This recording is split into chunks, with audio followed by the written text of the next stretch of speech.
Welcome to Debt Weapon. Imagine for a second that you're a billionaire.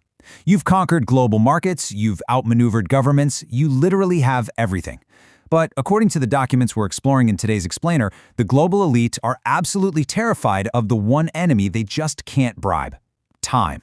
We're going to dive into a chilling investigation of wealth, power, and human biology, exposing the extreme, almost unbelievable lengths the ultra-rich will allegedly go to for eternal youth. So, what if I told you there is a shadow industry built entirely on human biology? It sounds like sci-fi, right? Well, the source material outlines a pretty grim narrative. You see, the elite, they've moved way beyond mega yachts and private jets. They're reportedly hunting for a commodity we all thought was completely unpurchasable: young blood. The authors of these reports map out this incredibly stark divide. On one side, you have what they call mediocristan. That's the cold reality for the rest of us, the working class, trading our lifeblood for a paycheck while getting crushed by taxes. On the other side, the elite, a totally different reality of unrestricted biological extraction. It's an apex predator mindset, operating with absolutely zero boundaries. And the price of admission to this club? $285,000. Yeah, let that sink in. Investigations point directly to operations like the Young Blood Institute.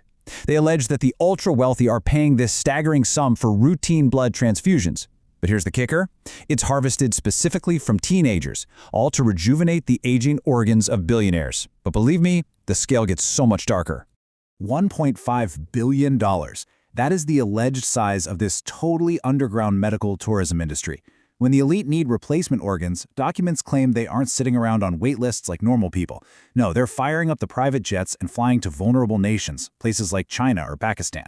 They're tapping into a predatory black market to buy organs harvested from the desperately impoverished, and sometimes entirely without their consent. Section 1. The Harvest of Youth, the $5.6 billion racket. 80%. The reports we're looking at cite that 80% of American baby boys undergo an invasive tissue removal within 48 hours of being born. Now, the standard medical narrative calls this hygiene. But the authors, they allege this is just a convenient cover story for a highly profitable, perfectly normalized system of biological extraction. They map out this chilling, undeniable supply chain pipeline. First, you have the hospital extraction. Then comes step 2, the cartel cut, where brokers and doctors allegedly take their slice of the profit. Step 3 is biotech processing. And finally, step 4, high-end spa application. The authors claim this discarded newborn tissue is transformed into raw material, absolutely teeming with stem cells, and fed straight into the massive global beauty industry. $650. That is what A-list celebrities and millionaires are reportedly dropping for a single high-end spa session. They literally call it a penis facial. The reports claim these newborn skin cells fuel premium anti-aging lines like SkinMedica. Think about that. A mother believes she's making a routine medical decision, completely unaware that her child's biology is being sold off to the highest bidder. Section 2. The Corporate Vampires, Life as Raw Material. They blindly used blood plasma contaminated with HIV. Now, this quote refers to a heavily documented mid-1980s scandal involving the pharmaceutical giant Bayer.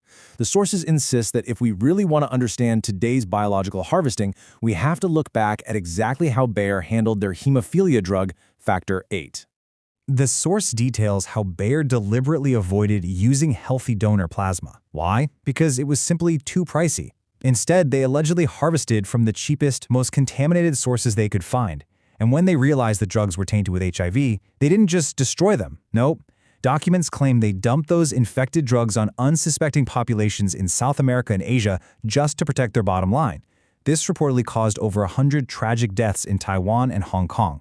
It's a really stark historical precedent showing how these corporations view human life purely as raw material. Section 3. The Global Extraction Scheme, From Micro to Macro. The authors view our modern healthcare as a completely bifurcated system. For the masses, it's a $4.5 trillion middle-class trap. You know the drill, waiting in endless lines at depressing hospitals while 25% of the money just vanishes into bureaucratic administrative waste. But if you can afford a $20,000 retainer, the billionaire class enjoys frictionless 24/7 concierge medicine. It's literally a system designed to stall the general public while accelerating the elite. This is where the source material draws a massive, direct parallel between micromedical extraction and macro geopolitical power. Look at this. Organ tourism targets vulnerable third-world populations, leveraging extreme poverty so Western elites can bypass wait lists. At the exact same time, geopolitical plunder targets resource-rich African nations, weaponizing national debt to benefit massive corporations and entities like the IMF. Whether they're extracting minerals from the earth or biology from desperate people, debt is the ultimate tool of control. Section 4. Escaping the factory model. Stop funding your own extraction. Now, the authors present a pretty heavy claim here. They argue that everyday personal care products are meticulously designed to keep you trapped in that factory model.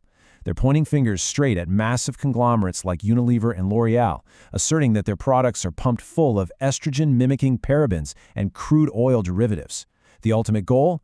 To keep the population mildly sick, hormonally imbalanced, and perpetually dependent on their system. So how do you break the cycle? The sources call for a complete, definitive rejection of these synthetic industrial cocktails. They're urging everyone to return to uncorrupted, natural basics. We're talking ingredients like grass-fed beef tallow and Manuka honey.